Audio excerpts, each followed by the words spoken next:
పాప సుగాలి ప్రీతి ఇష్యూ.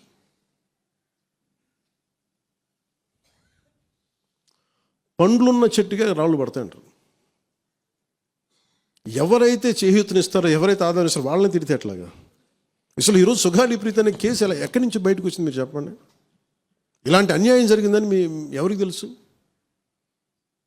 ఈ రోజున గత ప్రభుత్వం 2019, 2024లో ఒక ప్రభుత్వం మీద, అప్పుడు ముఖ్యమంత్రి మీద మాట్లాడటానికి అసలు ఎవరికైనా ధైర్యం ఉందా?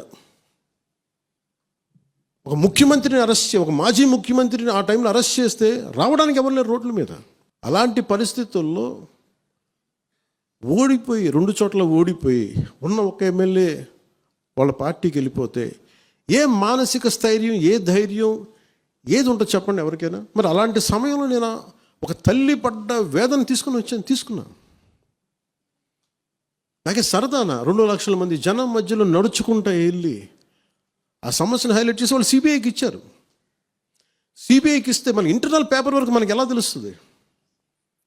ఇంటర్నల్ పేపర్ వర్క్ వాళ్ళు ఇస్తే వాళ్ళు ఏంటంటే జీవో రిలీజ్ చేశారు. మా దగ్గర నుంచి వెళ్ళింది కానీ ఎక్కడికి వెళ్ళాలో అక్కడి నుంచి ప్రొసీడ్ చేయాలి, అక్కడ ఆపేశారు.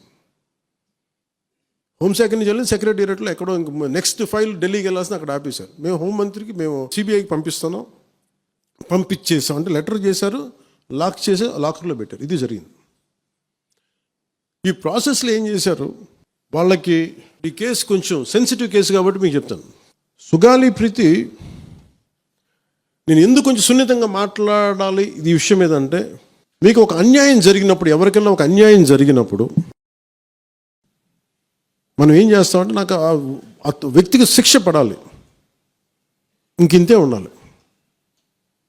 వాళ్ళు ఏం చెప్తున్నారంటే, ఎవరైతే ఈ వెనకున్నారో, మరి గవర్నమెంట్ ద్వారా వచ్చారు, గత ప్రభుత్వం ఎలా వచ్చారో, వాళ్ళు ఏం చేశారంటే, మనం పెట్టిన ఒత్తిడి ఆ రోజు 2 లక్షల మంది మనం జనంతో తీసుకెళ్ళి అది నేషన్ వైడ్ ఇష్యూ అయ్యేటప్పటికి వాళ్ళు చేసింది ఏంటంటే, మనం చేసిన పోరాటం వల్లే ఎస్సీ ఎస్టీ అట్రాసిటీ కేసు బాధితులకు చట్ట ప్రకారం ఇచ్చే ప్రయోజనాలు, పరిహారాలు వారి కుటుంబానికి దక్కాయి. కర్నూలు రూరల్ మండలం దిన్నెదేవరపాడులో 5 ఎకరాల వ్యవసాయ భూమిని కేటాయింపబడింది. ఆ గ్రామం కర్నూలు నగరానికి 9 కిలోమీటర్ల దూరంలో ఉంది. ఈ రోజున మార్కెట్ వాల్యూ కనీసం ఎకరాకది వాళ్ళు చెప్పడం మీరు క్రాస్ చెక్ చేసుకుని 2 కోట్ల వరకు ఉంటుందని చెప్తా ఉన్నారు. వీరి కుటుంబానికి కర్నూలు కార్పొరేషన్లో కల్లూరు వద్ద 5 సెంట్ల ఇంటి స్థలాన్ని కేటాయింపు చేసిన ప్రభుత్వం. సెంటు 10 లక్షల నుంచి 15 లక్షల వరకు ఉంటుంది.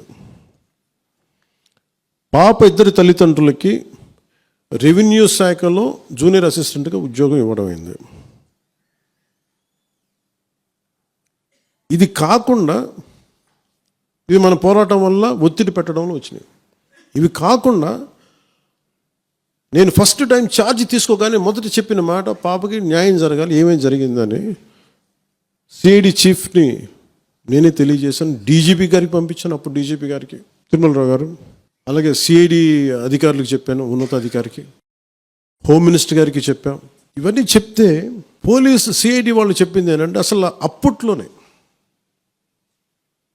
ఎవరైతే దీని వెనక కుట్ర వెనక ఉంది ఇవన్నీ చెప్తున్నారో ఏ డిఎన్ఏ తారుమారు చేశారు. ఎలా తారుమారు చేసి ఉండాలి? ఈ ఒత్తిడిలో వీళ్ళకి భూములు అవి ఇవి ఇచ్చేసి,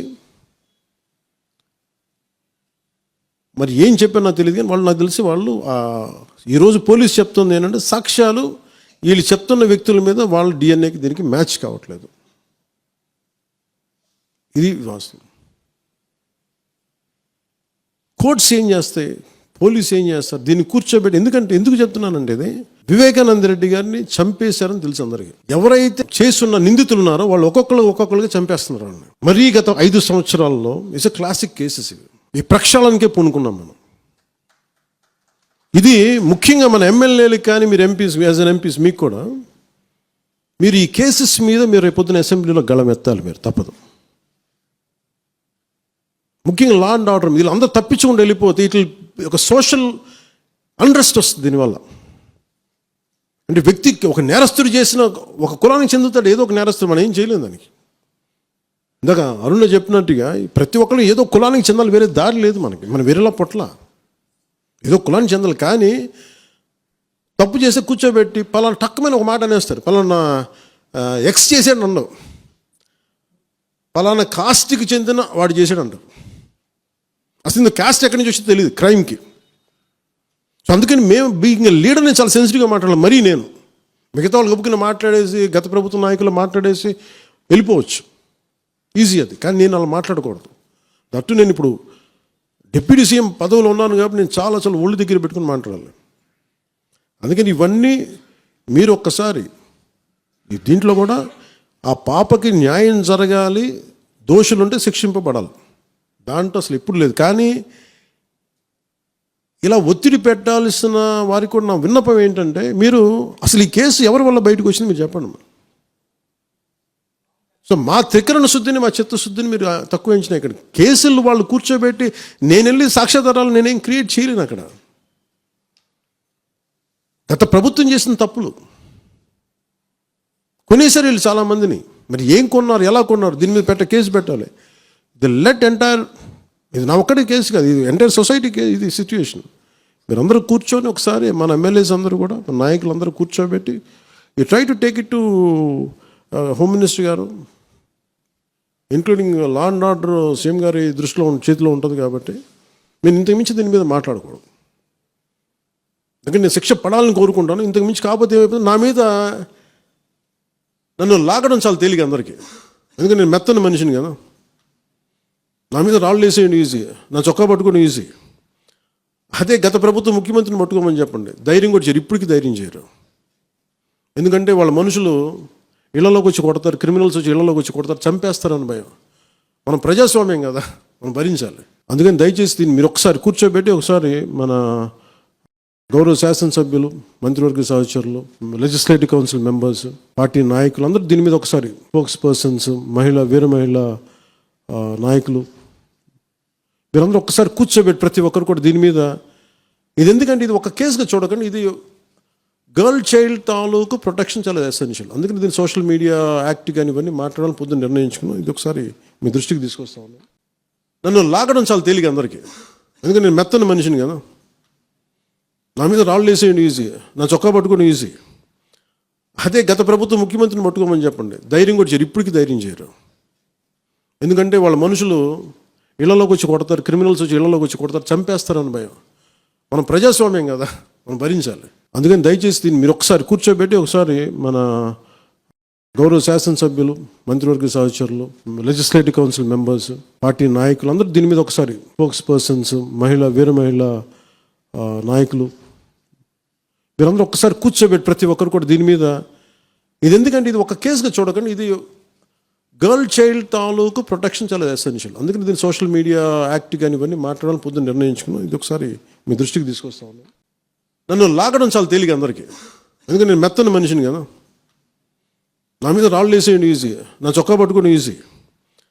అదే గత ప్రభుత్వం ముఖ్యమంత్రిని పట్టుకోమని చెప్పండి, ధైర్యం కూడా చేయరు, ఇప్పటికీ ధైర్యం చేయరు. ఎందుకంటే వాళ్ళ మనుషులు ఇళ్లలోకి వచ్చి కొడతారు, క్రిమినల్స్ వచ్చి ఇళ్లలోకి వచ్చి కొడతారు, చంపేస్తారని భయం. మనం ప్రజాస్వామ్యం కదా, మనం భరించాలి. అందుకని దయచేసి దీన్ని మీరు ఒకసారి కూర్చోబెట్టి ఒకసారి మన గౌరవ శాసనసభ్యులు, మంత్రివర్గ సహచరులు, లెజిస్లేటివ్ కౌన్సిల్ మెంబర్స్, పార్టీ నాయకులు అందరూ దీని మీద ఒకసారి, స్పోక్స్ పర్సన్స్, వీర మహిళ నాయకులు, మీరందరూ ఒక్కసారి కూర్చోబెట్టి ప్రతి ఒక్కరు కూడా దీని మీద, ఇది ఎందుకంటే ఇది ఒక కేసుగా చూడకండి, ఇది గర్ల్ చైల్డ్ తాలూకు ప్రొటెక్షన్ చాలా ఎసెన్షియల్. అందుకని దీన్ని సోషల్ మీడియా యాక్ట్ కానీ ఇవన్నీ మాట్లాడాలని పొద్దున్న నిర్ణయించుకున్నాం. ఇది ఒకసారి మీ దృష్టికి తీసుకొస్తా ఉన్నాను.